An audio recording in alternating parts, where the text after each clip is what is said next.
Yo, what's going on, Night Owls? Welcome back. It is a beautiful day to talk about fights. We are coming off a very nice winning weekend at, Saturday night. It was just unbelievable. Molly McCann delivers first round sub. We had her round one. We had her by sub. We had her sub in round one, 20-1. And it was just a banner night for the brand. So, really excited to get the ball rolling once again. We've started off very hot in 2024. So, prayers up that we could just keep this rolling, keep the momentum going. And, it always starts the same way, guys. Every week, I come to you guys on the first look and I just start to break down the card from a top line perspective. How do I feel? But I always do research throughout the week. So I encourage you guys, if you're new here, welcome aboard. I appreciate you being here. But I just want to say, not going to win every bet. I'm not a perfect gambler. Nobody is. But what I can say is I'm going to give you guys the same level of effort, intensity each and every week. I live by a motto on this show, which is never let your highs get you too high. Never let your lows get you too low. And we've had a couple good weeks in a row. I'll just tell you from personal experience, oftentimes when I've had my best weeks gambling, you can have your worst week the week after because you get overconfident. So we don't want to do that. We just want to come back to this card with a fresh perspective and try and do the same repeatable process, dig into the research over the course of the week, find the best reads, and then fire away from there. But what I want to do is start off the conversation, as we always do on our first look, with the main event of the evening. So we're back in the Apex Center. It's UFC Vegas 86, headlined by another matchup in the middleweight division. This time we've got Jack the Joker Hermansson taking on Be Like Joe Pyfer. This is a fun matchup. I think his actual nickname is Body Bags Joe Pyfer. So let's give him the respect due there. But we've got a fascinating, middleweight matchup to kick us off. So last week, I expected Roman Dolidze to offer a little bit more resistance, but he got so badly hurt in the first round that he did not have much to offer. And then we saw Imavov do a good job managing the distance with that jab, controlling the range of the fight. So now we've got another matchup where you'd think that Jack Hermansson would want to mix this up potentially in the grappling phases of the fight. He's a guy that has made his bread and butter often in the UFC with the grappling. So let's look at the record of Jack Hermansson, the more seasoned UFC guy in this spot. He's going to be, 10-6 in the promotion, and he did lose his last fight to Roman Dolidze.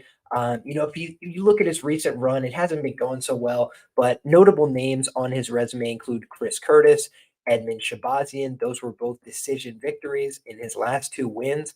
But prior to that, he submitted Kelvin Gastelum in the first round. And Kelvin's not a elite ground player, I don't think, by any means. But we have seen that Kelvin, I believe, has only been submitted three times in his professional career. Let me just pull that up. Yeah, three times in his professional career, and all of them were quality losses.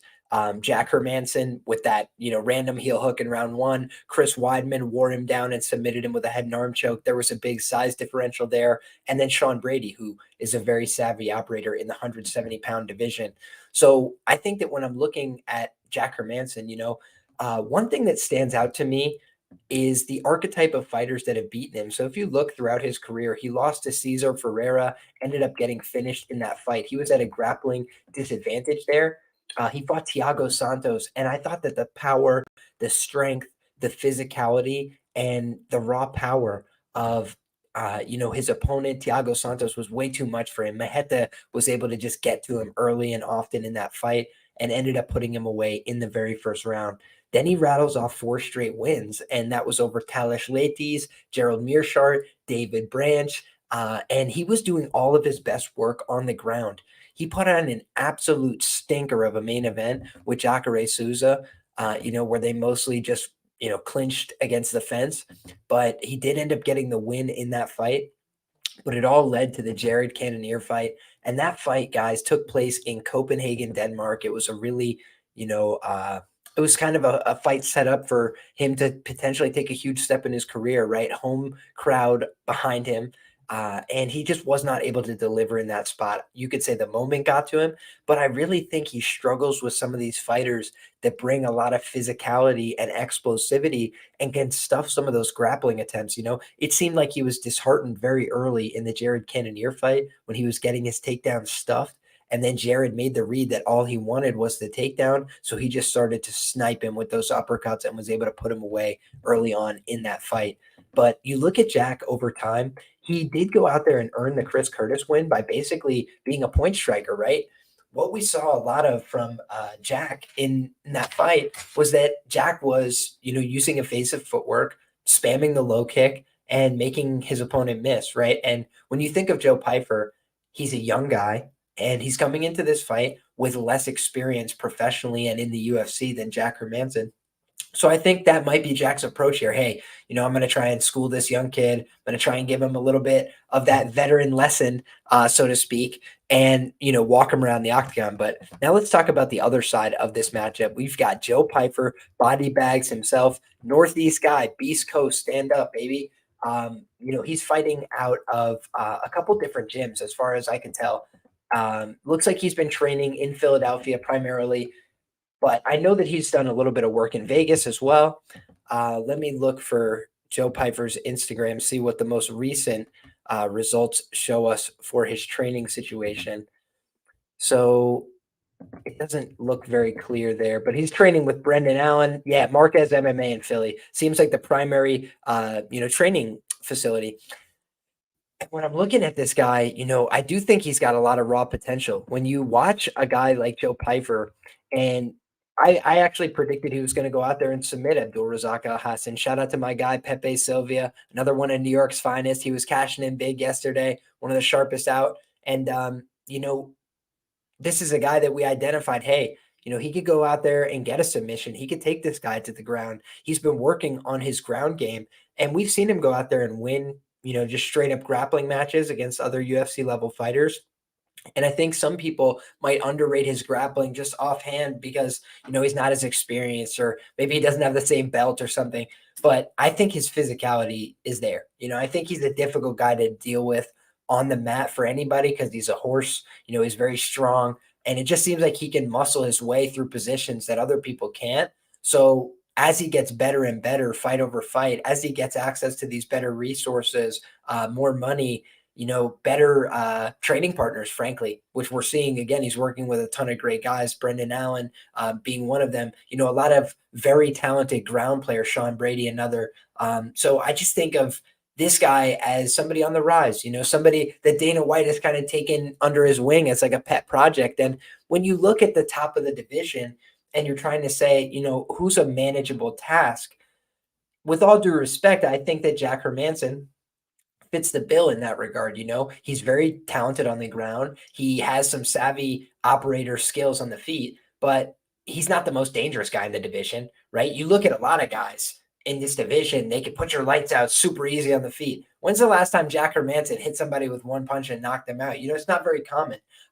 Meanwhile, Marvin Vettori, who I believe is one of the most pillow-fisted, by the stats, fighters in middleweight history, went out there and dropped him, if my memory serves. So I just don't know that I've really seen the requisite physicality, the requisite, abilities from Jack Hermansson over the years to feel like he's going to overperform in this spot. I think that this is a spot where the UFC would much prefer if Joe Pyfer was able to go out there and put this guy on a highlight reel. And I don't think that means it's a guarantee to happen, but I don't want to stand in front of that UFC hype train right now, because I think he's probably the side. When you look, the grappling wins are impressive to me. Eric Anders was able to go out there and decision him. Gerald Mearshart able to go out there and decision him. And what else did he do to Gerald? He knocked him out, right? He was able to get the finish over him in a UFC fight as well. So I just think that this guy is on the come up. The Dustin Stoltzfus loss, I don't really hold that against him. And I think his grappling has improved exponentially since the Jehovan Pati loss. So yeah, could he get clipped on the chin? I mean, it's a fight, right? Anything could happen. But I just feel like this is a guy in Joe Pyfer who's too physical, too violent, too dangerous, and too much man. Really, I think the biggest scary archetype for a guy like Jack Hermansson is somebody with big muscles, who's not afraid of him at all, who has no respect for him, who's going to walk him down and try and beat him up and have, very little regard for his health and safety. That's what I see here. I see Joe Pyfer as a guy who probably will be willing to get in his face and test him, and I don't think Jack's going to like that particularly.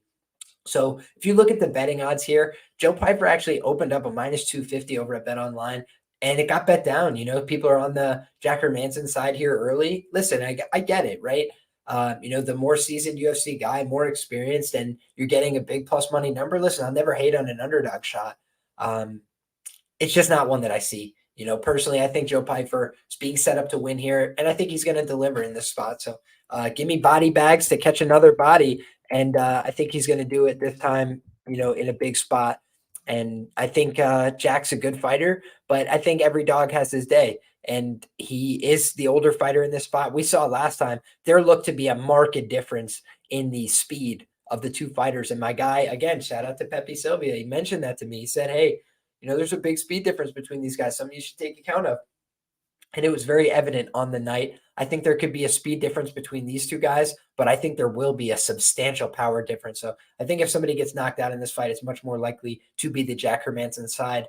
I think that Jack has a chance to win this fight by submission. But I also believe that, Pyfer has a chance to win this fight by submission.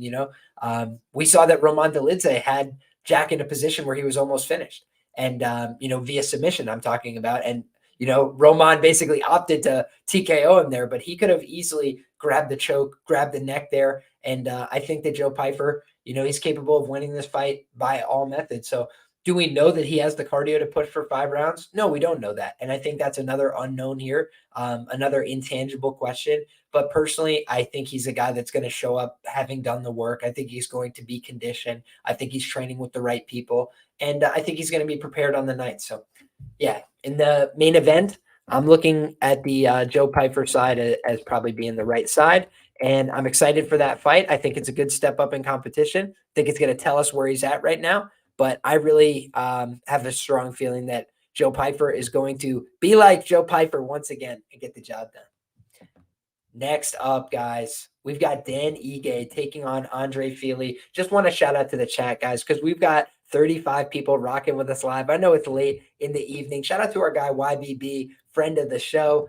Shout out to Jeff Bruno, says Hermansson's footwork might not be as useful in the apex cage, especially if Pyfer pressures forward. I think that's a good point. And I do expect Pyfer to be pressuring forward. Absolutely. Dude literally goes in there and spars every fight. He's talking about Chris Curtis. I think that's, a somewhat fair criticism. He's definitely gotten knockouts before as well. But yeah, he definitely can be accused of sparring in his most recent fights for sure. Pyfer Bros, let's get this. Hey, shout out to you. Good luck, Jeff Bruno. And Osvaldo says, facts. That was me last card. Got too confident because I was on a hot streak. Could have been worse if it weren't for Chuck Buffalo. I'm sorry, brother. Chuck Buffalo, went out there and did Chuck Buffalo things. And I did have second thoughts about that fight. I was going back and forth all week. I thought the size difference could be a difference maker for Urbina, but unfortunately the chin was the ultimate deciding factor there. And I don't think he has a very good one. So something we got to really pay attention to moving forward. We've now seen a few examples of a spotty chin from Urbina. But back to this card, back to this fight. Shout out to the chat. Shout out to everybody who's rocking with us. We got Dan 50K Ige taking on Andre Touchy Fili, and neither one of these guys is a spring chicken in the featherweight division. But Andre Fili, I think, has been through a little bit more UFC testing, a little bit more UFC seasoning. I think his chin has been tested a little bit more as well. 10-3 career to the knockout for Andre Fili, and 3-2 career to the submission. So he's been finished 5 times in what has been a lengthy UFC career. Only 4 times inside the octagon. So one of those had to have been pre-UFC. But when we're looking at the, recent run from him, hasn't been very sharp, lost to Joe Anderson Brito via knockout very quickly. We cashed in big there. I had Joe Anderson Brito ITD at 10-1. One of the craziest lines in MMA history, maybe. And Joe Anderson Brito on the money line plus 250 in that spot. So Andre Fili, he bounced back from that, though. He was able to go out there and get the split decision win over Bill Algeo. Very close fight, but he was able to use some back control, leverage that to get the win, late in the fight against a tough guy, against a guy who can grapple. But then losing the fight to Nathaniel Wood, for me, was a pretty bad sign. I mean, Nathaniel Wood obviously has skills, but you saw how Muhammad Naimov was able to go out there and, handle Nathaniel Wood in some of these positions physically, because Nathaniel Wood is a bantamweight. Naturally, and that's where he had competed for most of his career.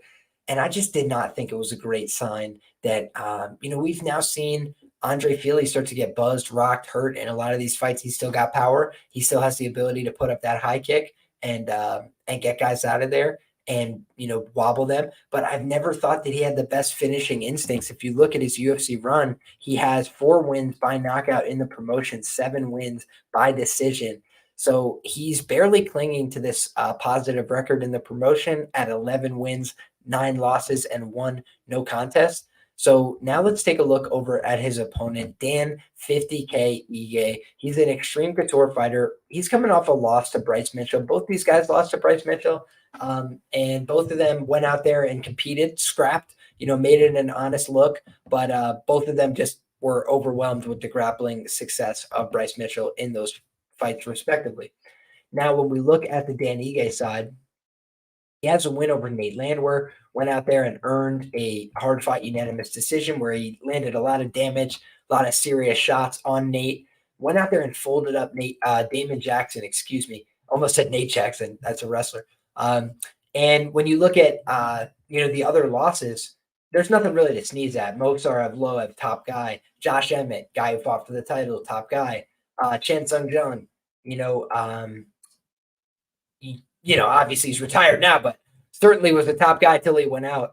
And Gavin Tucker was the win before that. Fastest loss I think I've ever had on an MMA bet was Gavin Tucker plus 130, I think it was, plus 135 maybe, against Dan Ige. That was a stupid bet.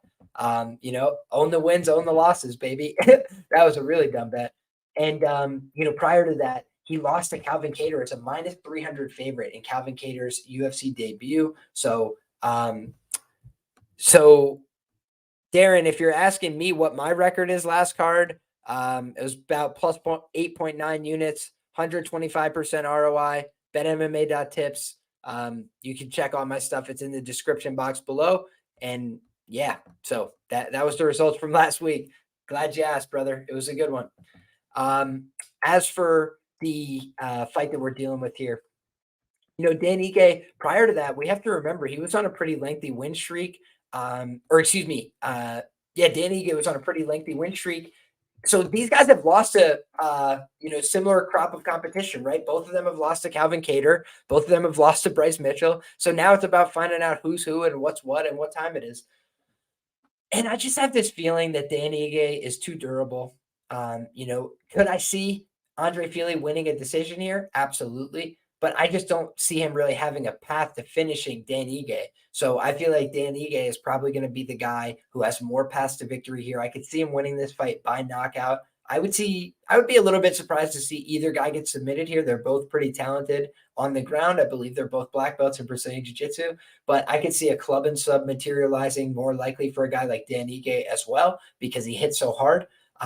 So yeah, this is kind of a feeling that I have, is that Dan Ige is going to get the job done here. I'll do my research. I'll do my due diligence as with every fight. But this is a fight where I just look at these two guys on paper. I feel like I have a decent read on their games, and I just think there's a pretty massive durability edge. So let's go ahead and take a look at the prices here and introduce some betting odds talk to the conversation. So, yeah, we're looking at Joe Pyfer sitting at about a minus 225 favorite and a plus 200 comeback or so on the Jack Hermansson side, best available.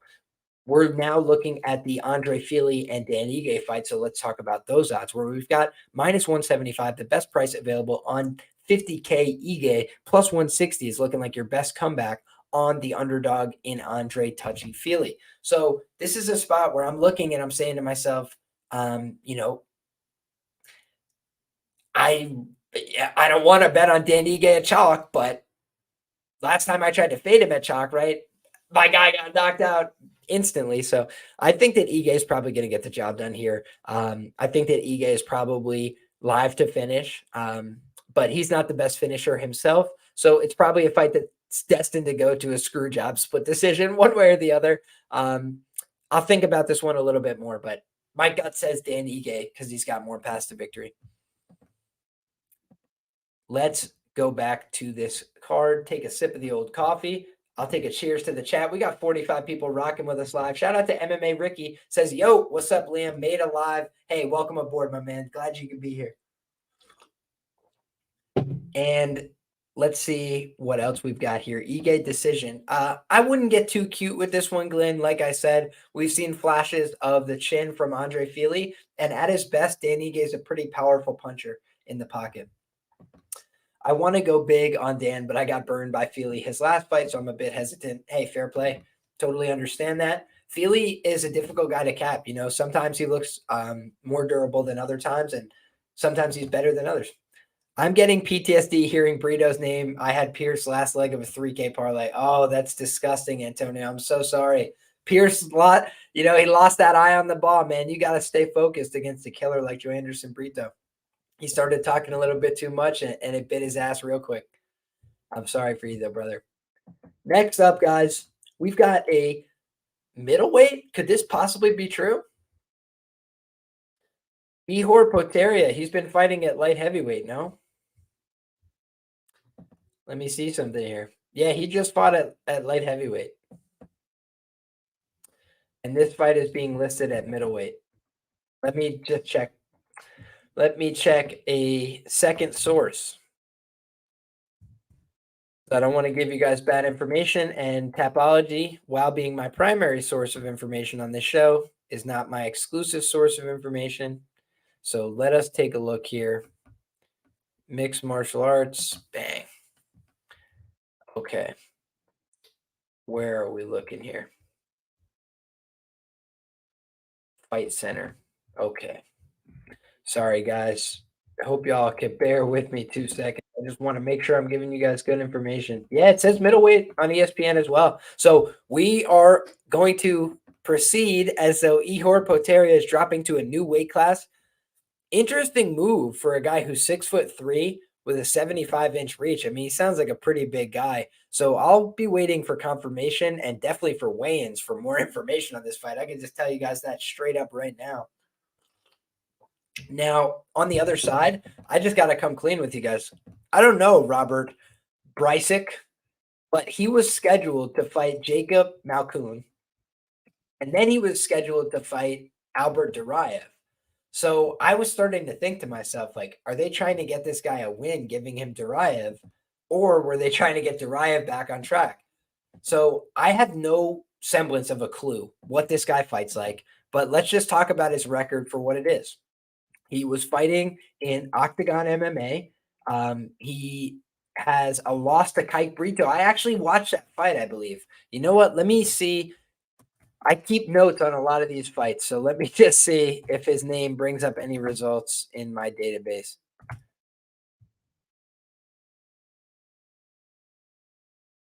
And I always get thrown off by the Polish names, with all due respect. Nope, nothing. Okay, so I didn't take notes on it, but I remember I taped Kike Brito for Contender Series, so I think I watched this fight. So I will go back and watch it and tape it. But he lost to Sadabusi. I mean, that's a fine loss, lost by decision way back in 2013. So the guy seems like he's got a ton of experience outside the octagon, been a pro for a long time and, 17-5. So a lot of wins under his belt. He's 33 years of age, so it's time to go right now for him. If he's going to be good, he's going to have to get like a big win here and kind of explode onto the scene. And it seems like he's poised to do that, right? He's got Ihor Potieria dropping down to a new weight class, which we'll see how that goes for him. But he is coming off of 2 straight knockout losses. He got TKO'd by Rodolfo Bolato after having cardiac arrest. He thought he had the finish, unloaded the clip, threw a bunch of shots, and then ended up tiring out in that last one. Hey, shout out to you, CJ. He says he went 6-6 for plus 1.8 units last card. Nicely done, man. A win is a win, right?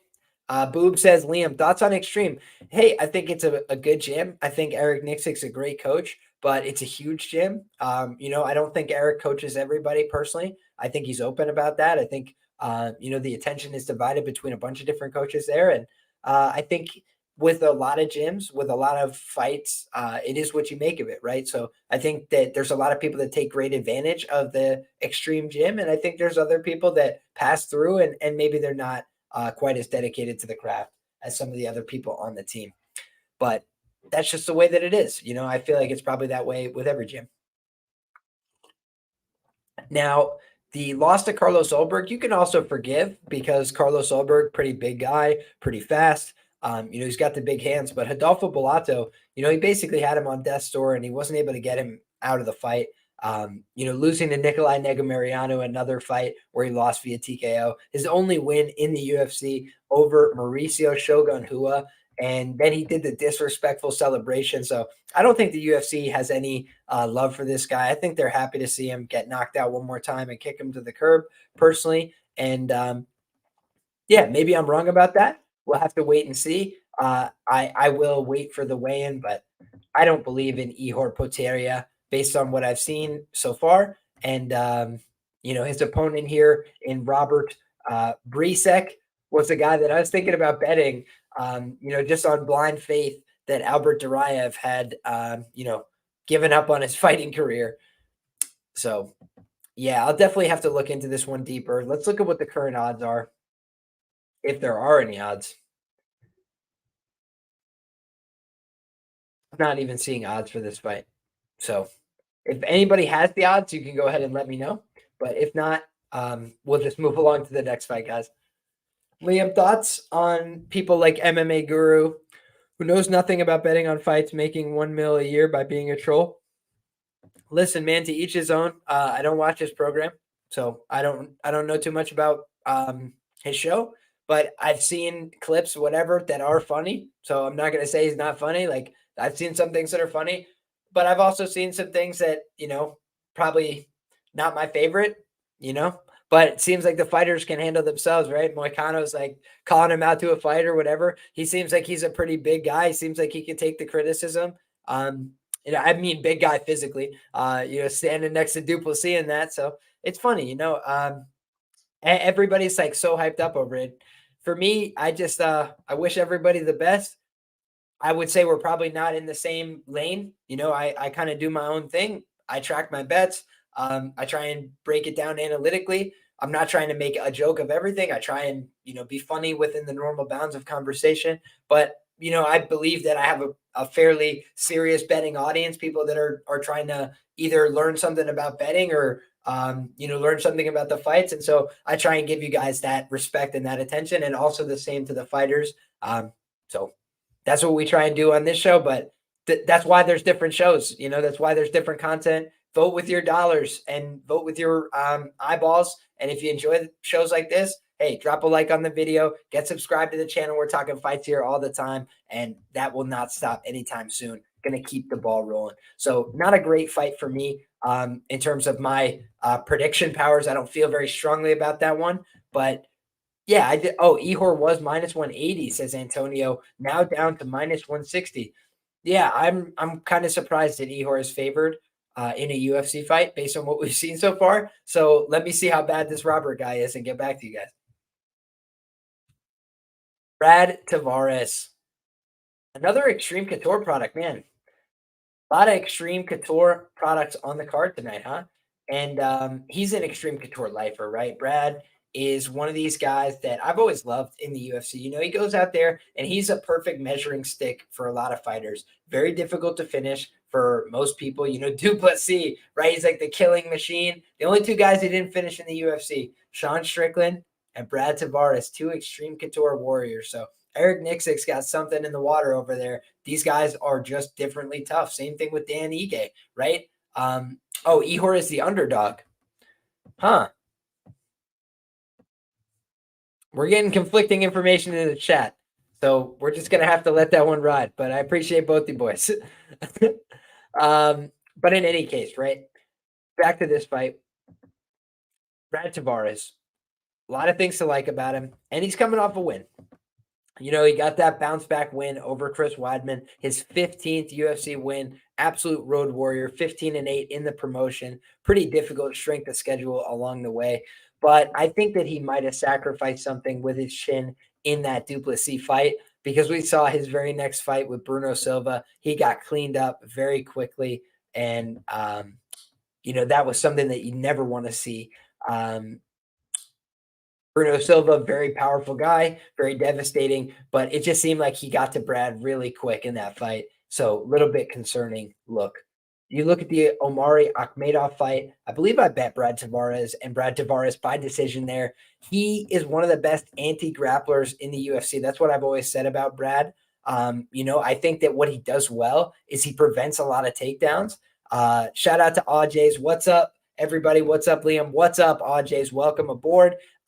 This is a spot where I'm saying to myself, man, Brad Tavares, pretty good fighter. And if his chin holds up, he should be in a good spot against a lot of guys. He could go out there and outwork some of these younger cats and really make it a tough scrap. But this seems like a really tough matchup for our guy, Brad, because his anti-grappling is sensational, right? Never been submitted in 23 professional UFC fights, never been submitted in a 28-fight professional career. So been around a long time, fighting a long time, never been submitted.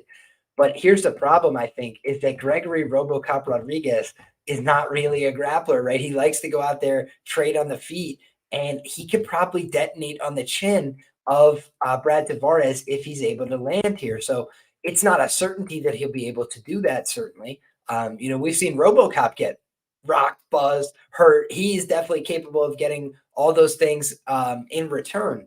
However, he's a little bit more spry and a little bit more um, or a little less seasoned, I should say, in MMA, right? 31 years of age compared to 36 years of age for his opponent. And he hasn't had 28 professional bouts. He's had just 19 professional bouts. So a little bit younger, a little bit fresher for Robocop Rodrigues here.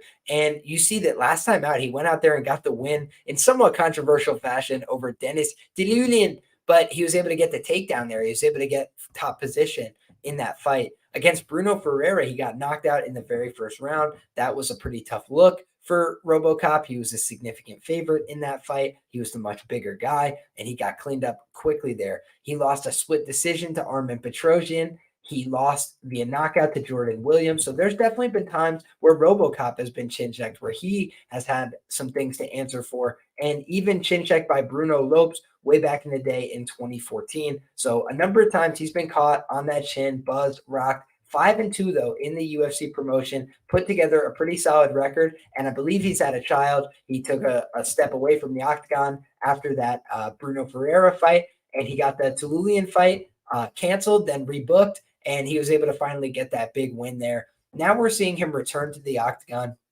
And I think that this is favorable matchmaking for him. I think he's in a decent spot, a decent opportunity. But I don't think it's a fight that is, easy, right? I don't think it's an easy fight to call. I definitely think that Brad Tavares can go out there and make you work. I think that if it goes to decision, people might be sweating the favorite ticket on their guy here because I don't know that his cardio is a selling point necessarily either. Let's see if we can find the odds for this fight. So Gregory Rodrigues. Yeah, Gregory's sitting about a minus 238 favorite. He's definitely dropped the ball in this spot before. So I'll have to look into this fight a little bit deeper. Man of the Library says, hey, everyone, just finished a book about how Shaka Zulu conquered South Africa. What's good? Hey, welcome to the show, Library. Rudy says FanDuel has Darrius versus Bryczek now. So I guess that fight's back. Huh. Interesting. Okay. Well, then I think that Darrius is probably going to be favored, yes?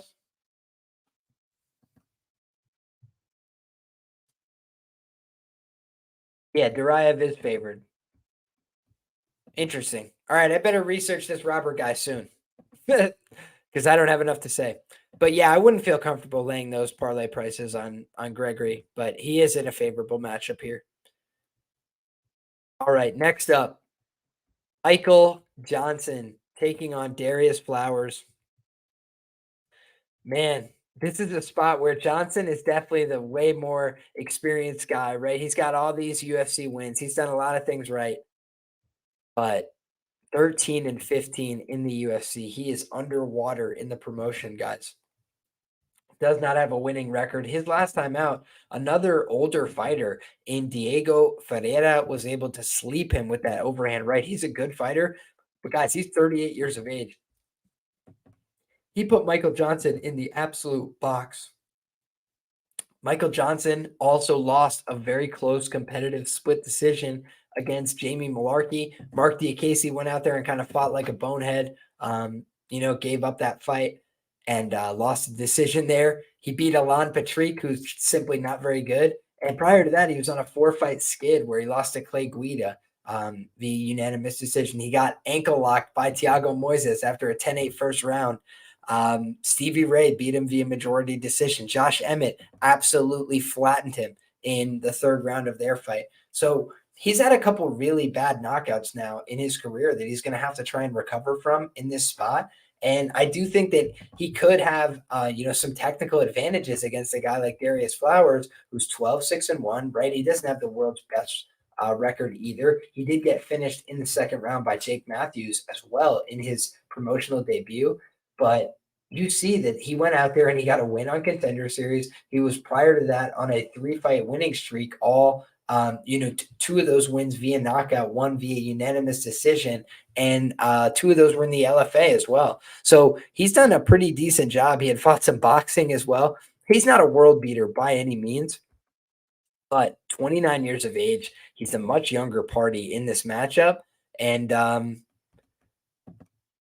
hot take for me is MJ for the win. I mean, 70% of Tapology voters are with Michael Johnson, and I think that people are a little too bullish on Johnson given what we've seen lately. I think that we're starting to see chin regression. I think he's had a ton of fights.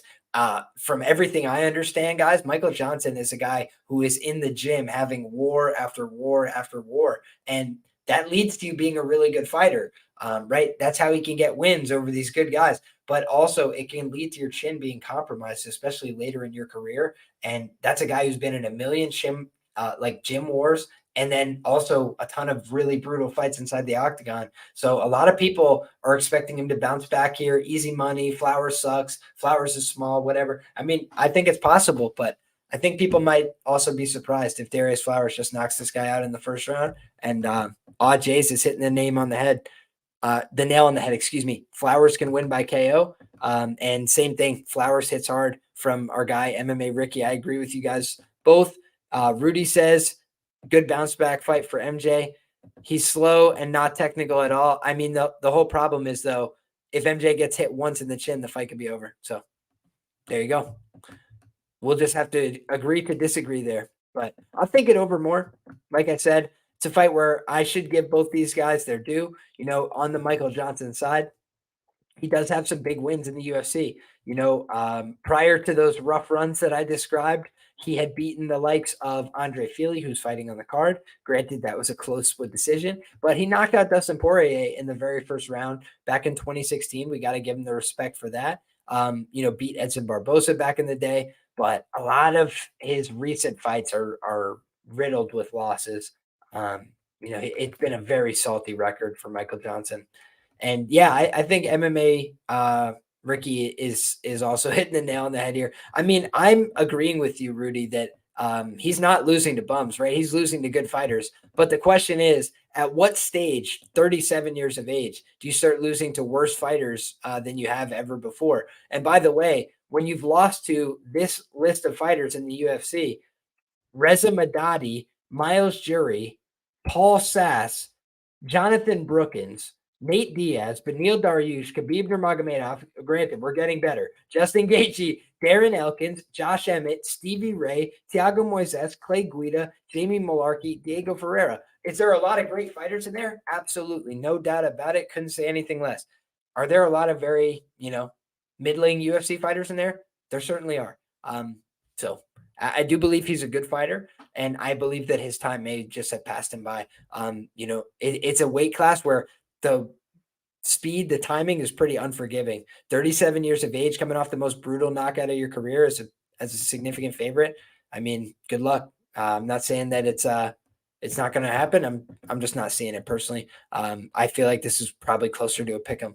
But I also think the ABCs say always bet on cardio, and Flowers does not have very good cardio from my memory. So I will do my research. I will do my due diligence. But for me, it feels like a dogger pass situation with a guy like Michael Johnson. Next up, we've got Rodolfo Vieira taking on Armen Petrosyan. This fight was supposed to happen already, and we're rebooking it.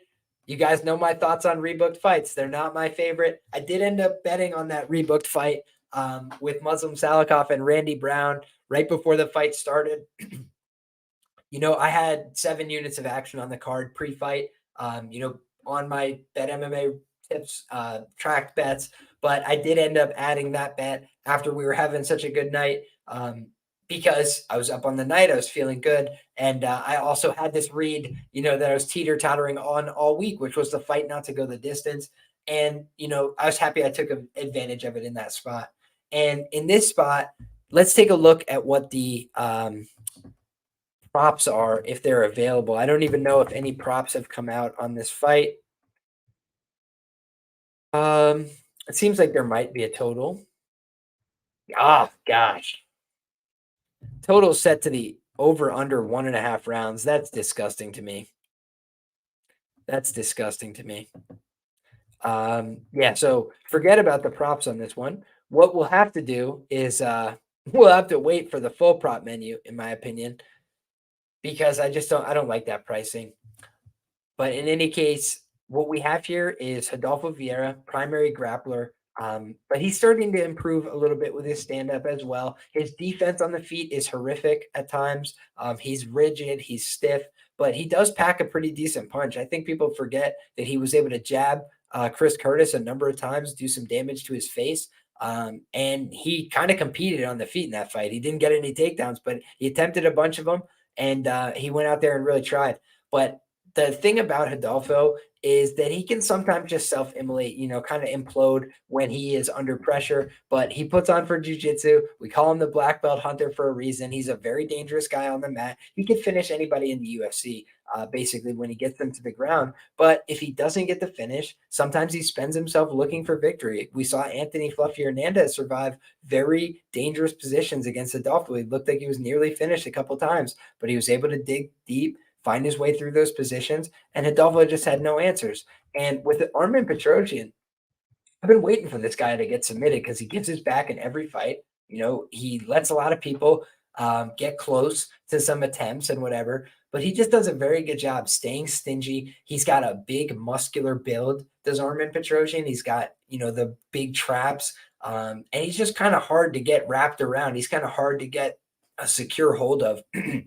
Excuse me. So when I'm looking at it, I say to myself, man, this is a tough fight to call, and when I have a rebooked fight where the bookmaker's at an advantage and it's a hard fight for me to call analytically, it's probably not a fight I'm going to be betting on, full disclosure, but I'm going to do the exact same thing that I always do, which is a bunch of research. And I'm going to see if I discover an edge.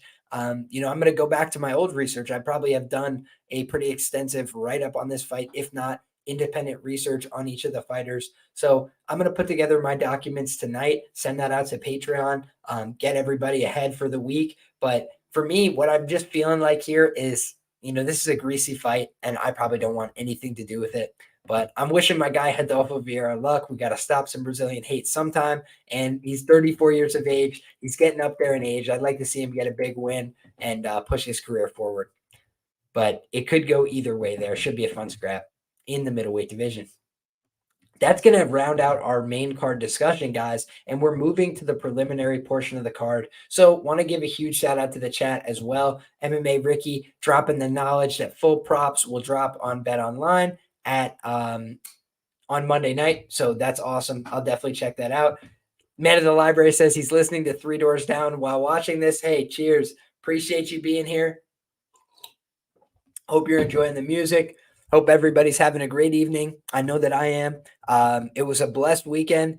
What we'll do real quick is just pull up the results from this weekend because we had a couple people asking about it. I think it's a good time in between the main card and the preliminary portion. So I'm not very tech savvy, guys, but we'll see how this goes. I think that it should go all right. So we'll see this. I hope you guys can see this. Let me know if there's a problem in the chat. But what we need to see right here is these last couple events. So Duplessis event went very well at UFC 297 in Toronto.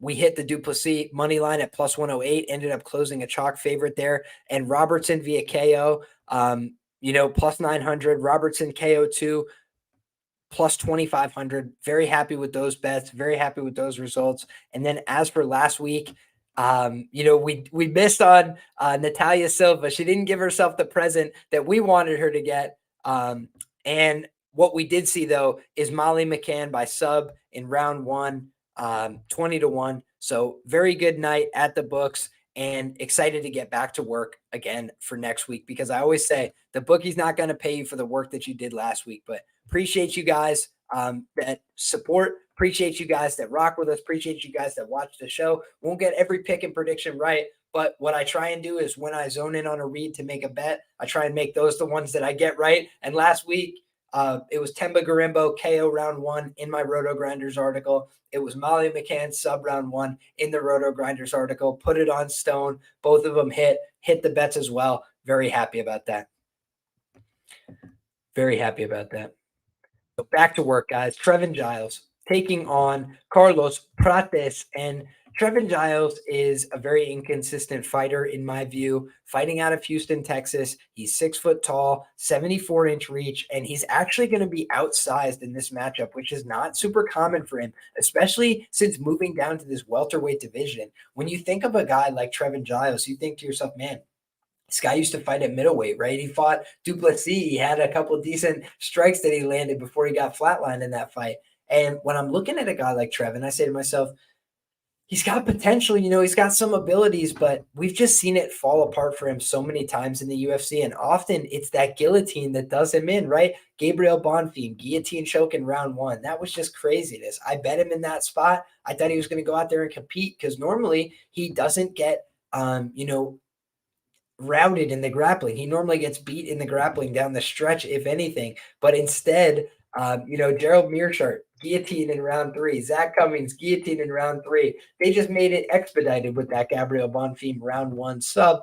And then as for the Michael Morales fight, knocks him out in the first round. I mean, tested his chin. That was his debut at 170. Didn't work out for him. And it was right after he got knocked out by Dricus Du Plessis in the second round. So this guy's chin has been tested a number of times, but he is 7-5 in the UFC. He did beat Roman Dolidze back in the day at 185. He did beat Preston Parsons, who looked, decent in his last fight. So we've seen that Trevin Giles is not a completely hopeless fighter. He's still just 31 years of age. He did stop being a cop at a certain point to pursue fighting full-time professionally. I was like, Trevin, what a mistake. It seems like you were better at being a cop. But in any case, he seems very committed to his career in that sense of the word. And War Training Center, I do think that they're a good mindset gym. I think that they've got a lot to offer fighters in that regard, but I'm not sure that they have all the bodies that they need. I'm not sure how many, great training partners that he has. I'll have to look a little bit deeper into his Instagram and do a little bit of stalking to see who he's been working with.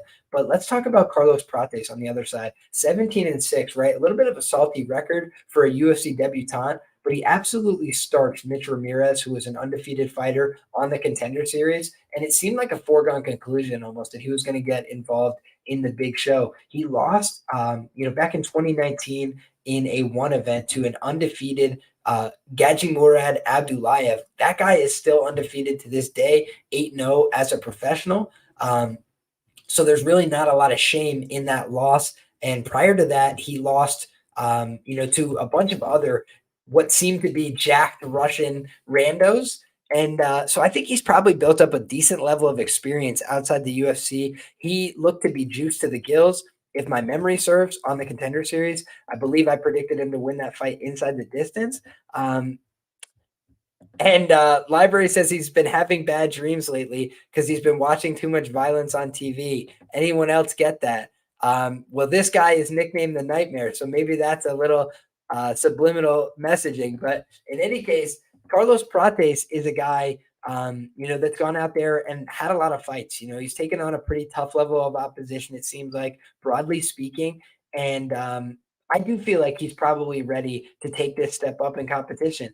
But what do we know? We know that guys can fall flat in their UFC debuts, and he's fighting a guy who's very seasoned, right? 7-5 in the UFC is nothing to sneeze at compared to 0 and whatever in the UFC. So MMA Ricky says, I like Giles' chance in this fight as long as he doesn't keep it at kicking range. He has the better hands, I think. I think that's probably fair. But I also think that the ground game could be a potential concern here. You look at a guy like Prates, and he only has 3 wins via submission. But I felt like he was capable of winning his last fight via submission.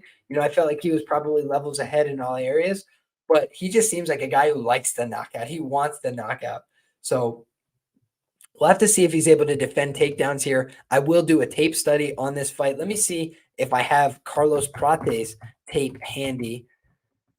I do have him in my Contender Series doc, and I have a bunch of his fights listed out. So I will go back and revisit those. But I remember thinking he looked like a dangerous fighter, and then he delivered on that in the Contender Series. So, yeah, it feels like a fight to me that is probably dog or pass pricing, given the fact he's a UFC debutant. But I don't really want to stand in front of this kid unless I have a bunch of really good reasons, because I think he's dangerous. And looking at the anthropomorphics, Trevin Giles is going to have a 4-inch reach disadvantage. And he's going to be 1 year older. He's going to be 1 inch shorter. So, yeah, a lot of things going against Trevin Giles here. Can Officer Giles get it back on track? We will find out on Saturday night. Next up, folks, we've got Bolaji Oki taking on Damir Hadzovic. And this is a fascinating one because Damir Hadzovic, 37 years of age, he's a guy that,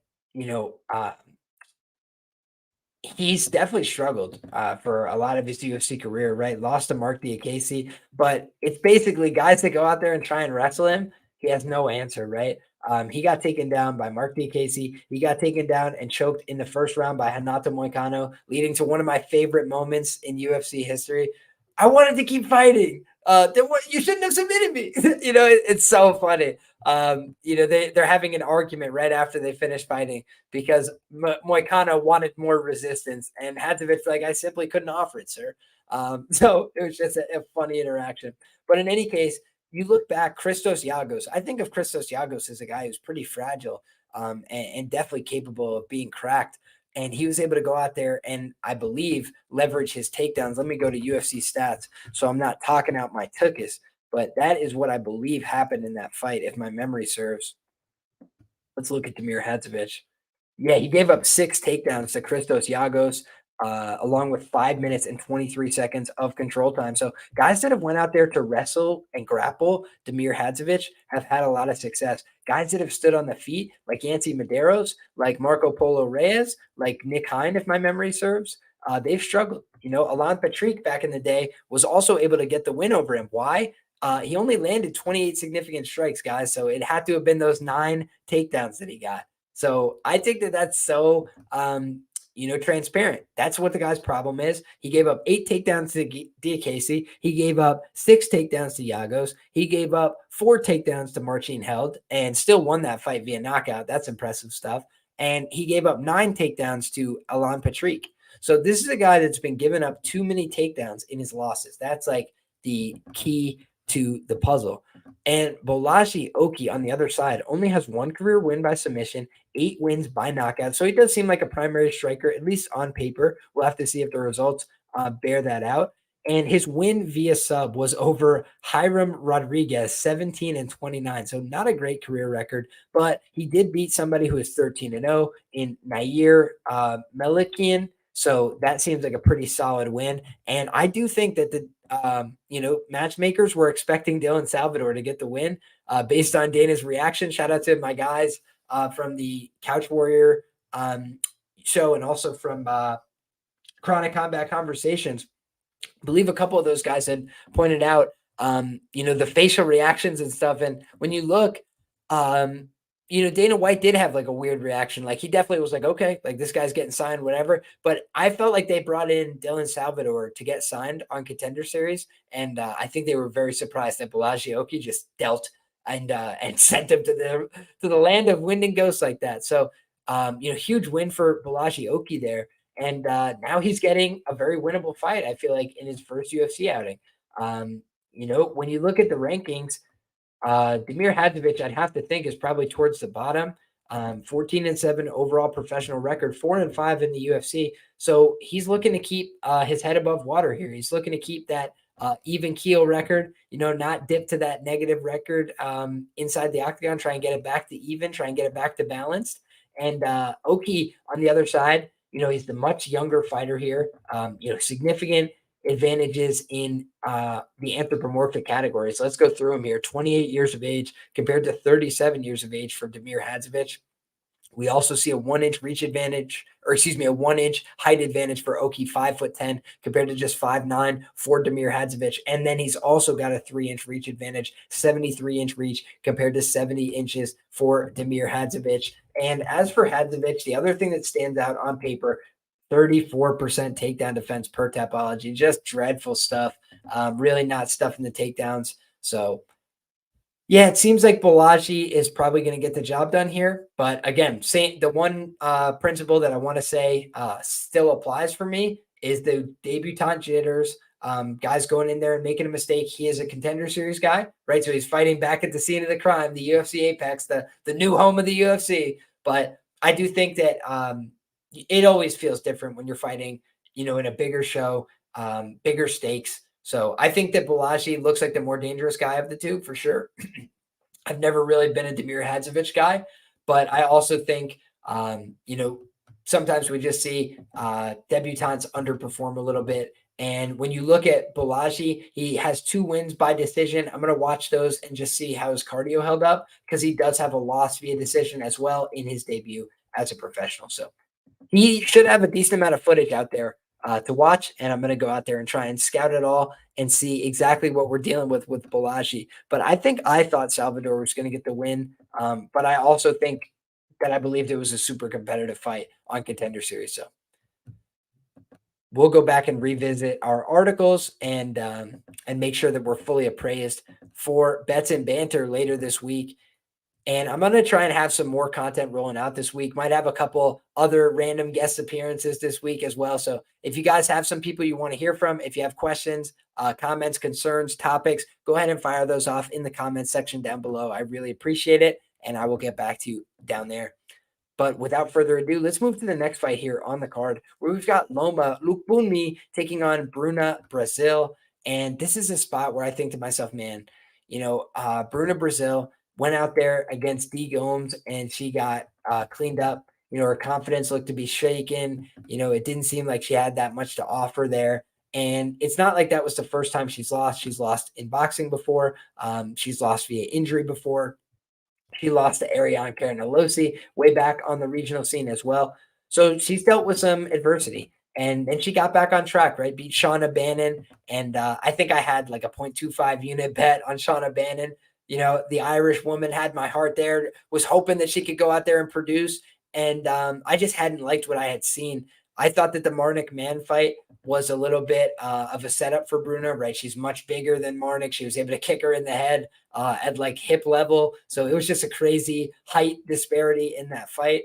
And the Shauna Bannon fight was kind of an awkward decision, was able to get the job done there. But it didn't tell me that she's like a world beater. Her nickname is the special one. She hasn't proven it to me yet inside the octagon. So I want to see Loma go out there and use this ground game that she's been working on, because we've seen since she's been working with the Hickman brothers, since Loma's been going out there and pursuing her takedowns, her grappling ability, and combining that with her striking. She's got good educated striking from the outside. I like the fact that she lets her opponents know when she catches them, right? She throw that kick, stick the tongue out, let them know. She's funny. I like Loma. She's got spunk. She's got attitude. I like the way that she fights. I like the way that she competes. And I think that when Loma steps out there in this one, the only danger is Bruna's a big girl. She's, got some potential power to her kicks and stuff like that. And she could get into an ego battle where she wants to compete on the feet. She wants to compete toe to toe with this girl. But I think she should be able to take her down. I think she should be able to exploit her on the ground potentially as well. And whether that's a TKO with ground and pound shots, whether that's, continuing to expand on her submission game, I think the Hickman brothers have done wonders for her. I think working at Bangtao Muay Thai has been a big game changer for her. And I think it's been a big confidence boost for her as well. So give me Loma Lookboonmee in this spot. I've always been a big Loma fan. Let me pull up. This is something else I love to do, guys. My previous bets on this card's fighters. I've got good news for you guys. I have been very profitable on these fighters in the past. So looking at my previous results on the money line for UFC Vegas 86 fighters, I bet 52.9 units to the tune of a 19.7 unit return. That's a 37% ROI. So I've done quite well betting these fighters in the past. And let's go ahead and pull up my bets on Loma Lookboonmee fights. So I faded Loma with Lupi Godinez, and I bet the over 2.5 in the Loma and Jinyu Frey fight. So yeah, I've done pretty decent on the Loma spots. I definitely missed on the props with the Lupi fight. But in any case, I basically have expected Loma to look terrible on the ground because of her old regional footage, and she's gotten so much better that I've really appreciated it. Jeff says, I'm a Bruna hater since her Contender Series performance, but her footwork and distance management did improve. Could frustrate Loma if she can't get close. That's absolutely true. Shout out to our guy Moyes, one of my Patreon members, one of the GOATs. Very smart guy, very sharp capper, and posts his own work as well. Sharp guy to follow on Twitter if you're on the platform. Simple breakdown. Loma trips her. Bruna breaks her leg, screams. Loma gets her first EKO. I absolutely love it. He says TKO in the correction. I love EKO even better with the Y. Joshua Frick says, love the late night videos, Liam. Hey, appreciate you, Josh. I'm a night person, so these are great. Hey, that's awesome, man. I try and mix it up, right? I try and, do a little bit of everything. I'm a man of the people. So sometimes people say, hey, man, love to listen on my morning commute. Hey, I love to listen on my way to work, or I love to listen while I'm at the office. Try and, make something happen for those people, but also trying to deliver for my night owls, because I'll tell you the truth. I'm a night owl too, Josh. So appreciate you being here. Shout out to all the night owls rocking with us. It's 2 a.m. local time, and we're just getting started, baby. Let's keep it rolling. 1 hour into the show, and I am feeling fresh as the daisy. But the bottom line there, my read is Loma Lookboonmee until I do more research, but it should be very interesting. Man of the Library is walking down the strip looking for the short queen. There you go. I hope that you find best of luck in that, and I think that I'll be looking at the Loma Lookboonmee side this week. Next up, guys, we've got a sloppy light heavyweight fight between Devin, Brown Bear Clark, and Marcin Prachnio. And I don't want to get too, deep in the weeds on this one. Let's start with the basics here. Marcin Prachnio is not a guy that I really believe in. He's done a decent job of keeping his career going, right? I'd say his only relevant win, with all due respect, in the last few years is in 2021. He was able to beat Khalil Roundtree, who's a name that still matters. But the wins over Ike Villanueva and William Knight are ones that don't age great. Ike Villanueva was simply never a UFC level fighter. And when you look at William Knight is a guy that's got great physical attributes, but maybe just wasn't prepared for the UFC level, got there a little too early, and he froze up in that fight completely. Not a great look from him. It was just a tough spot. So Marcin Prachnio kind of was gifted a win there almost. And then you look at the Vitor Petrino fight. Want to take a little credit for this one, guys. I'll own the wins. I'll own the losses, right? I get some of them right. I get some of them wrong. But I called Vitor Petrino's first career sub in that spot. I think it was plus 1,100. I had Vitor Petrino sub 3 or decision as my article pick. And he absolutely cooked this guy to the bone and then finished him on the mat. And I just think that Marcin Prachnio on the mat is not very good. Vitor Petrino is a physical hoss, right? He's a beast of a man. But I think that, Devin Brown Bear Clark is like a way more committed wrestler and grappler than somebody like Vitor Petrino. Because the truth is, guys, Vitor Petrino is just a man looking for any way to beat you, right? Like if he thinks he can just take you down, get on top of you to hold you down, he'll do that. but if he can left hook you like Modestas Bukauskas, he'll do that too. So he's a violent guy. He's powerful. He doesn't need to get it to the ground. But I just think he thought, hey, this is the path of least resistance. Let me take it to the ground with this guy. And I believe that Marcin Prachnio is capable of being taken to the ground. I don't really trust his takedown defense. Let's go ahead and look at the stats and see if they back me up here. So let's look at the stats. Marcin Prachnio has a 54% career takedown defense rate. I mean, that's just not very good. So Liam B 3.33K followers written in the stars. You know that. Absolutely hysterical there. And Petrino is fighting Tyson Pedro next. That should be fascinating. Can't wait to break that one down. Maybe we'll have to do a video about that. My guy Petrino taking another step up in his career here. But when I'm looking at this fight, guys, I just say to myself, Devin Clark, he's got a better UFC record, right? He's not 3-5 in the promotion. Like Marcin Prachnio, he's 8-8, right? He's keeping his head right at that watermark. And I think that he could keep it above water here with a win. When he fights low-level guys, he tends to do okay. Looking at the win over Daeun Jung, I mean, that age is great. Daeun Jung has beaten some guys in the UFC. Daeun Jung, not on the best run of his career, but still, that's a good win by Devin Clark standards. He beat William Knight. But instead of, just relying on the judges, he went out there and got the finish in that spot. Alonzo Menafield, he got the win over him. Another guy who's like a pseudo-relevant fighter in the division. He outgrinded him, outworked him to a decision. Doesn't really have any other relevant wins than that, but damn, he's been fighting a long time, man. He's got some wins. And frankly, the Azamat Mirzakhanov fight was very close until Mirzakhanov knocked him out in the third round. And Mirzakhanov is a pretty dangerous fighter. So for me, I think that this is a spot where I'll probably be leaning towards Devin Clark, which I almost never say. But I think he's going to get the job done here. I just think that he can bring a pace of wrestling, a grappling to Marcin Prachnio that he won't like. And I think Prachnio kind of sucks. So that's my honest to God opinion on the fight. And I mean, no disrespect to Prachnio, but that's just my assessment of his game. I don't think he's very good. I think the UFC kind of uses him for enhancement talent. I think his record reflects that. And I'll move on from there. Shout out to our guy, D. Cott, in the chat, says, great call on Molly, brother. Your energy is infectious. Keep up the killer reads. I'm going to do my very best. I'm going to try and leave no stone unturned each and every week. That's always the goal on this program. And I come here and I try and talk about the analytics. I try and talk about the fights because I know that's what most of you guys care about the most. But all the work that goes into it is crazy, guys. I don't know that sometimes people conceptualize all the stuff I'm doing, but I'm putting together my own prop boards to figure out where my market edge is, where the EV is on fights that I'm not even betting, trying to track down where the edges are for other people. I'm also going through writing a preview of every single fight on the card. I'm going through and I'm digging, through trends and seeing, hey, have these guys outperform their number?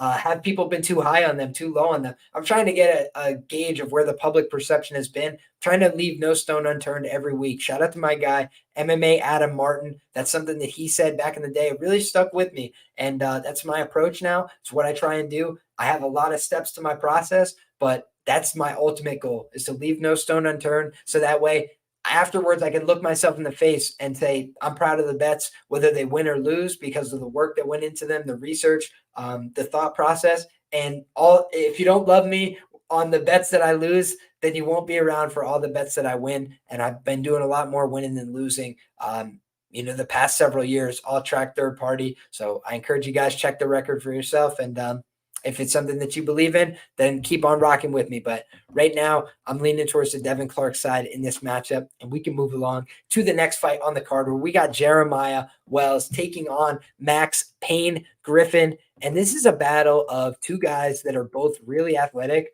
for over 37 years of age. They've managed to keep a lot of their speed, their power, their dynamism. But I do think that both these guys, maybe their cardio starting to slip a little bit. Maybe never was the best. And when you think about a guy like, Jeremiah Wells, man, that last fight was devastating for his career because he was on a nice run, and one more big win could have put him on a potential title track, right? And instead, the setback, the loss in that spot in a fight where he was doing quite well, to Carlston Harris, he gets submitted in the third round. And now he's back to square one, right? Now he's back to fighting tough UFC seasoned guys and maybe not the same setup type matchups he was getting with a Blood Diamond, with a Court McGee. A lot of people liked Court McGee in that spot. I just felt like he was too old, felt like he had been tested too many times. And now I'm looking at a guy in Max Griffin who definitely has power, but I don't think he can submit a guy like Jeremiah Wells. So I think for Max Griffin, what he needs to do in this fight is he either needs to hurt, Jeremiah, knock him out, or he needs to outlast him over 15 minutes here. And I think either of those is possible, but I also worry about Max's chin. I also worry about him starting to get rocked a little bit. He was able to go the full 15 with Michael Morales last time, but he looked visibly pretty uncomfortable, I thought, in that fight. When you look at the loss to Neil Magny, I was there in person, lost money on that fight, kind of thought that he won that fight. But when you look back, the fact he wasn't able to finish Neil when he had him so badly hurt, it was disappointing, right? And it just shows that his finishing instincts haven't always been there in the UFC, particularly 3 wins by knockout, 4 wins by decision, and 7 losses by decision. So he is also a guy who is underwater in his UFC record, 7-8 in the promotion, taking on a Jeremiah Wells who is 4-1 inside the octagon. So it's an interesting fight on paper, the dynamic finisher against the more seasoned UFC veteran guy. I don't know exactly where I'm going to go in this one. This is one where I feel like I have to do a little more research and watch these two guys' games. I got to do a little due diligence and see exactly how they've looked in their recent fights for form, because I don't, recall off the top of my head who looked worse in terms of their cardio in round 3. That's the other thing I want to watch, is just like who's doing better in round 3. But I feel like a slight favorite on the Wells side would probably make sense, just because I think he's a little bit more dynamic with his finishing abilities. I think his grappling is probably a little bit more dangerous as well. So let's take a quick look at the betting odds. So the betting odds here.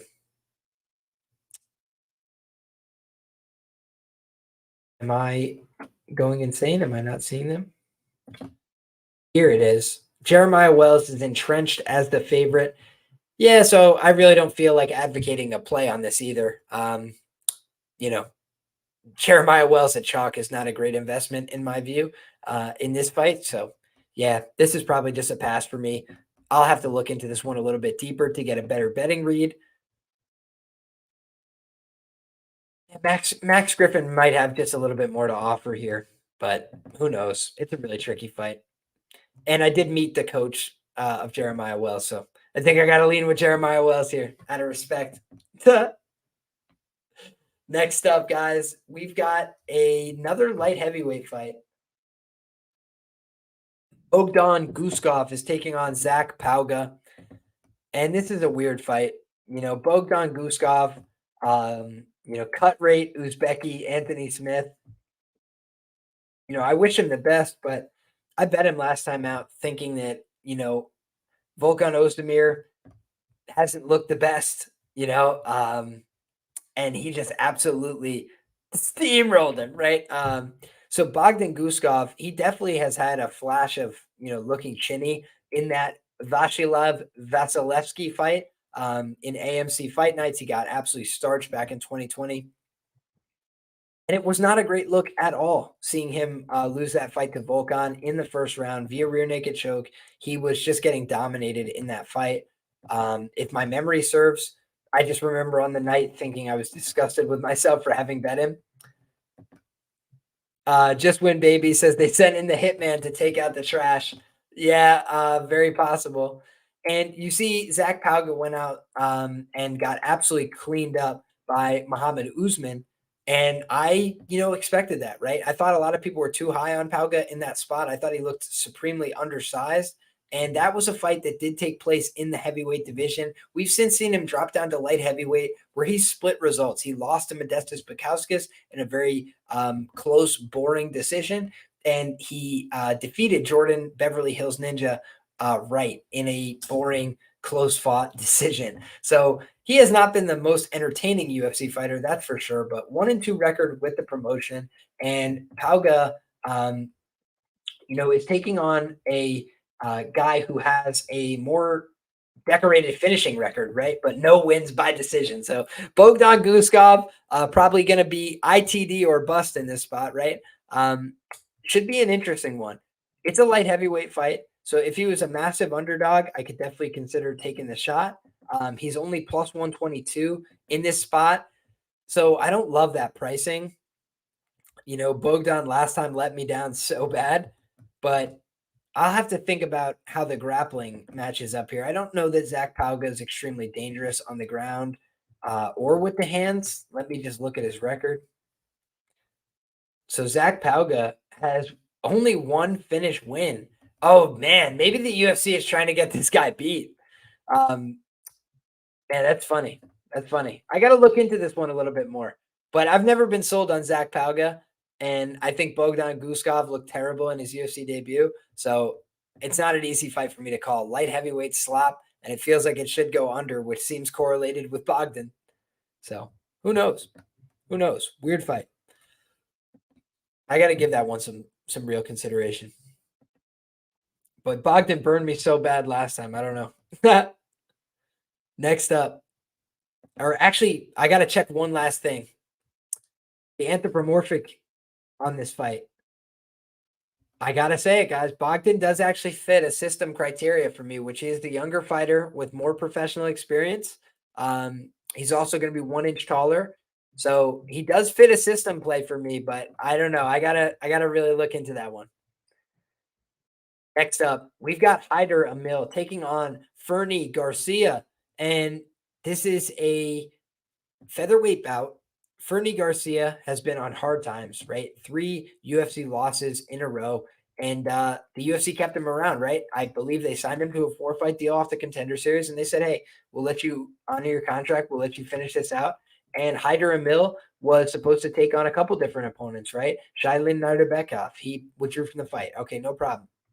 And he's supposed to fight Melsik Bagdasaryan. Bagdasaryan withdraws from the fight. Okay, no problem. We got you, Fernie Garcia. So now Fernie's in there. And this is an interesting one because Emre Sanmez went to absolute war with Hyder Emil, right? It was a super close fight. And Hyder Emil got the job done there, outlasted him. And he's a guy that's tough. He likes to come on late in fights, but he's also a guy that could definitely, be in danger, be hurt, take some damage. So we've seen it all from him. We've seen him kind of run the gambit. As for Fernie Garcia, he hasn't gone out there and gotten finished, but to lose to Journey Newson, not a great look. To lose to Brady Highstand, somewhat more forgivable. To lose to Rinya Nakamura, I mean, no skin off your nose there. I got to go back and watch the fights, but his win over Joshua Weems on the Contender Series doesn't really stand out to me. It does tell me that he could go out there and get a knockout in this fight, but where's his confidence at coming off of 3 losses? What's his level of preparation at? Fighting a guy that was supposed to fight on this date where he wasn't.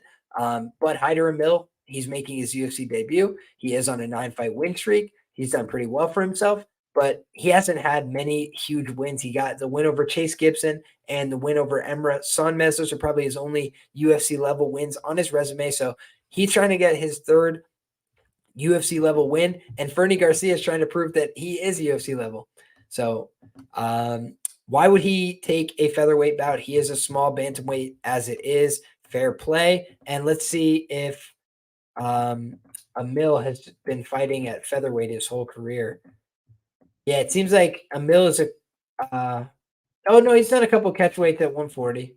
But, yeah, he's been mostly a featherweight his whole career. So, Hyder Emil probably going to get the job done there. And Fernie Garcia is probably going to get his walking papers. But I'll look into that one a little more deeply and see if there's any reason why the UFC would want to be keeping this guy around. But I feel like Hyder Emil, why sign him and then get him beat right away by a guy who's lost 3 fights in the promotion. So, he is coming in here a little old, though, 33 years of age compared to 31 for Fernie Garcia. So Fernie a little bit younger. Maybe he could get back on track in this spot. Everybody's expecting Hyder Emil to go out there and get the decision, according to Tapology. But Hyder Emil is kind of a guy that's blood and guts. He's going to look to go for that finish, I would assume. He's got 3 wins in his career by decision, but he's got 5 inside the distance. So we'll have to see how it goes. But that last fight against Sanmez may be coloring people's opinion. He did finish Chase Gibson, another UFC level guy, in round 2. And I do agree with MMA Ricky. Fernie is tough. I give him that. But I do think if he's, underprepared here, he could gas out. He could get stuck underneath and bottom in a couple bad positions potentially because this guy could be bigger than him. So just a couple things to think about at the new weight class. I hear you. But if everybody's going one way, I'm either swimming the other way or getting out of the pool. That's the way I roll, brother. Last but not least, folks, we've got Daniel Marcos taking on Orichi Lang.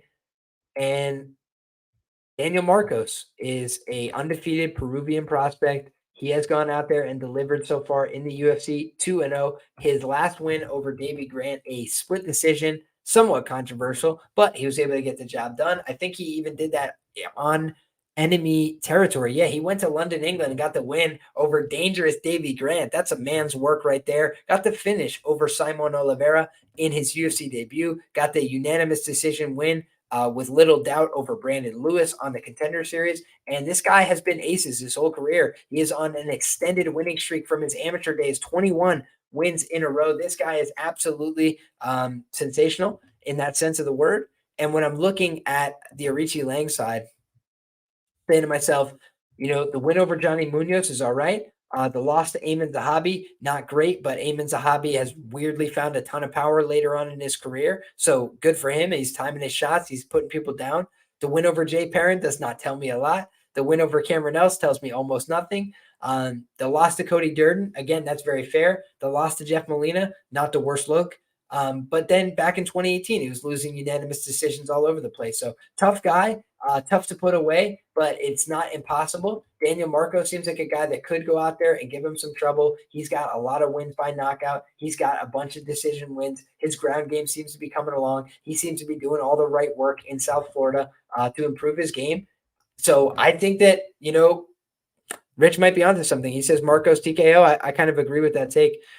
Hermansson's recent losses are Dolidze, Strickland, Chimaev, Cannonier, and Santos. Are we supposed to believe that Joe Pyfer is at their level? I mean, you can believe whatever you'd like to believe, but what I'll tell you is that I believe that Dolidze is a great grappler. I think he's very physically strong. I don't think he's great on the feet. And I think that Jack Hermansson made a bunch of mental errors going to the ground with him. Because he's prone to mental errors. I think against Sean Strickland, the fact that it was a split decision was comical. I think anybody who watched the fight on the night would have said the same thing. It was a Sean Strickland fight as clear as day in that spot. And it looked like Jack was somewhat fearful of him. The Chimaev fight, at the time, Chimaev was competing at 170 pounds. He absolutely dogged him in the wrestling. And it did tell me that Jack is not as physically strong as a lot of other guys at 185. I think that was borne out by the fact that Usman was more physically strong and competitive, in the wrestling exchanges. And he's a former 170 in his own right. Cannonier cut down from 205 and absolutely dominated Jack Hermansson. Jack looked afraid of him the entire fight, as long as it lasted. And Cannonier is a good fighter, but he's also a guy that, has pretty standard skills for a middleweight, right? He's got the big power, just like Joe Pyfer. He's got, some ability to defend takedowns, just like Joe Pyfer. So I don't think that they're dissimilar. I actually think Cannonier is one of the best archetypes for similar opponents that Pyfer represents. And then as for Santos, I mean, he's a higher level striker, no doubt about it. But I just think that when I look at a guy like Santos and how he beat him back in the day, Santos was terrible on the ground, but he was able to just never go to the ground with him. And I think that Joe Pyfer is better on the ground than Thiago Santos by a significant degree. I think Joe Pyfer's ground game is levels above, where some of those guys are at. And I think that Joe Pyfer is just a UFC long-term project. So I like Joe Pyfer to get it done, but we can all agree to disagree. That's why there's a market, and it should be a fun scrap. Marcos TKO. We talked about that one. Shout out to Rich. Appreciate you being here, my man. And MMA Ricky says we might as well say Marcos lost to Davey Grant. I mean, I'd have to go back and rewatch it. I certainly thought it was a close fight, but Marcos is a guy that just finds a way to win, and that's an important quality. So in this fight, Arichi Lang, he's going to have his hands full. You know, he's a guy that has went out there and won 15 decisions in his career. Certainly nothing to sneeze at. Or 16, excuse me. But he has 7 losses via decision. He has been submitted 3 times. He's been knocked out, recently in the UFC. So I think Arichi Lang, it is a little bit, he's a little bit in over his head potentially. You know, he's training with the right people. I believe he's working out a fight ready. So he's definitely putting in the work, trying to get better, trying to improve. But with a 3-3 record in the promotion, it's kind of time for him to make a move here. And Daniel Marcos has been a really tough guy for people to get over on. And a lot of guys have not wanted to fight him. Santos withdrew from the fight. Victor Hugo, they tried to make him turn around on 10 days notice or something. That was just stupid. Victor is way too big for that, in my humble opinion. And then Marcos had visa issues, which I got to investigate that. He was supposed to fight Carlos Vera and then was unable to make the walk there. So I will definitely do due diligence and come back to you guys with some answers on why Daniel Marcos was not able to make that fight. But in any case, that wraps it up, guys. That's every fight on the card for our first look. Wanted to come to you guys early. It's a Sunday and into a Monday, and now we're starting off our fight week, right? It slowly transitions this fight week into now we've got the celebration, right? We've talked about last week. We celebrate the winners, but then we start looking forward right away to that next card. I know if you guys are like me, you're already looking for the next opportunity to make money. And last week we did very well. The bets that we placed early on in the week did very well. We've got currently some bets locked in for upcoming cards, but nothing in stone yet for this card until after this stream. So I'm excited to keep the ball moving forward.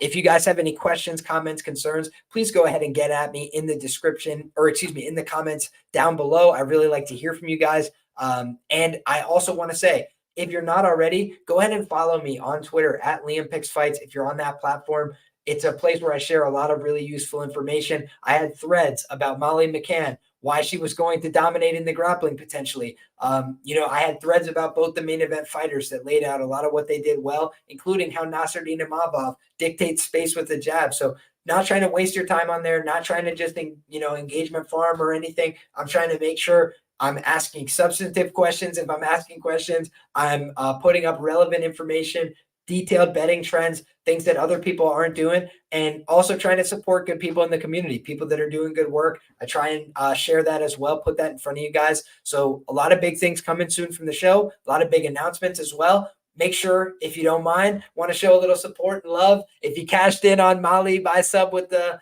team, then make sure you drop a thumbs up on the video. Really does a number to help us with the algorithm, help people discover the show. Also, guys, make sure you get subscribed because we're going to be talking lots more about these fights. And I'm going to circle back with you guys for bets and banter with Rich, and we're going to talk about these fights. We're going to try and put you guys in a position to succeed like we do each and every week on the show. But if you want to go further, if you want to get the lines early, if you want to invest, then go ahead and check out the description down below. I believe in my work. I wouldn't talk about it if I didn't. I can never make a guarantee. This is betting. It's taking a risk, but it's also informed risks. And when I try and put together my rationale, it's a step-by-step, 1, 2, 3, 4, 5, 6. These are all the reasons that I'm taking the bet, and you can agree or disagree. There's a lot of people in my community and my Patreon that look at my information and then they make their own bets. They take their own path. I encourage everybody to do that, but I believe that I can help you learn. I believe I can help you read markets better, and I believe that we will win. So back to work for me. The bookie's never going to pay you for the work that you did last week, but it's always all of us good guys versus the bookies. And the good guys are you and me and anybody else who's trying to go out there and earn an honest buck. And I wish you guys all the very best of luck. Like I said, questions, comments, concerns, drop them down below. Until next time, God bless you all. Good luck on those fights and keep cashing them tickets. Shout out to Molly McCann and Temba. You already know the answer.